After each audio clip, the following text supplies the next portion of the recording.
Everybody laughed. "Ib, you have to admit, your scholastic record is a bit spotty," Dexter added. "What is this?" Ibn complained. "National Pick on Ibn Day?" "Don't pay any attention to them," Mrs. Truitt said. "College isn't for everybody." "Exactly," he said.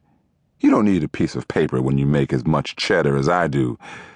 Ibn gave Mike and Dexter a playful sneer. Seeing Ibn reminded Bunches of who was still missing.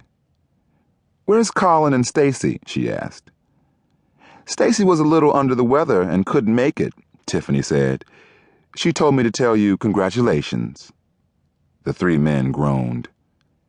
"Be nice, boys," Mrs. Truitt said. "It's not fair to deny someone the benefit of the doubt." Ibn gave Bunches a wink. "Colin drove to get your graduation gift." "You guys didn't have to do that," Mrs. Truitt protested. "Believe me, you boys have already done enough for Bunches." "You sure didn't," Bunches added, not nearly as sincere as her grandmother. "Oh, please," Ibn said. "You know that if we didn't get you something, we would never have heard the end of it. You're just playing that humble role because your grandmother is standing next to you."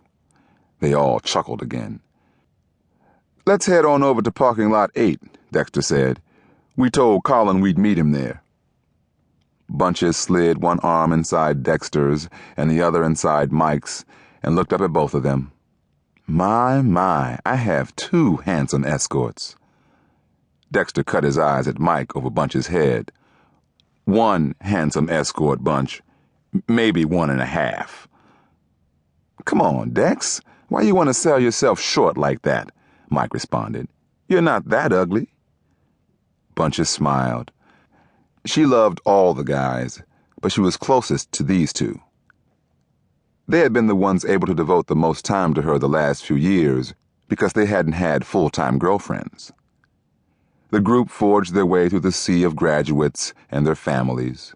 It was a long hike to the parking lot, made a little longer by Bunches stopping to hug and congratulate fellow classmates who she recognized. "Yo, Bunch," Dexter said, after yet another one of her stops.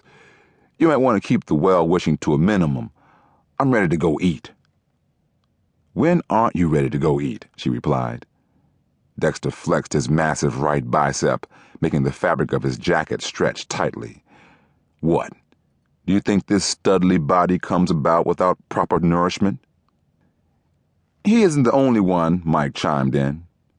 "Save some of this bliss for y'all's class reunion." Mike took off his jacket and loosened his tie. He glanced at Ibn, who was a couple steps ahead of him, looking like something fresh off the pages of Ebony Man and walking with his usual aristocratic stride. Without even trying, Ibn had a manner and presence that subtly said, "I'm better than you." Mike couldn't resist. He ran by him, smacking him roughly across the top of his head as he passed. "Take that, pretty Ricky." Ibn started after Mike, but he stopped after a couple of steps. One, it was too hot to be running around. Second, he needed to check on the state of his hair. "Peasant," he yelled at Mike. When Bunches saw the sign for parking lot 8, she was relieved. Her pumps were for aesthetic purposes only, not for hiking. As the group stopped, she scanned the half-full lot. She saw Ibn's black Benz and Dexter's forest green Saab parked side by side, but there was no sign of Colin. Right when Bunches was about to ask what was up, a cherry-red Celica came to a stop in front of them. Tiffany turned the video camera back on. "Did I say Colin drove to get your gift?" Ibn asked. "What I meant to say was that Colin was driving your gift." Bunches gasped in disbelief. Colin got out of the car, came around front, and dangled the keys. His green suit was too big, as were most things he wore. Because of his skinny build, Colin didn't wear clothes. Clothes wore him. "Lord have mercy," Mrs. Truitt said in amazement.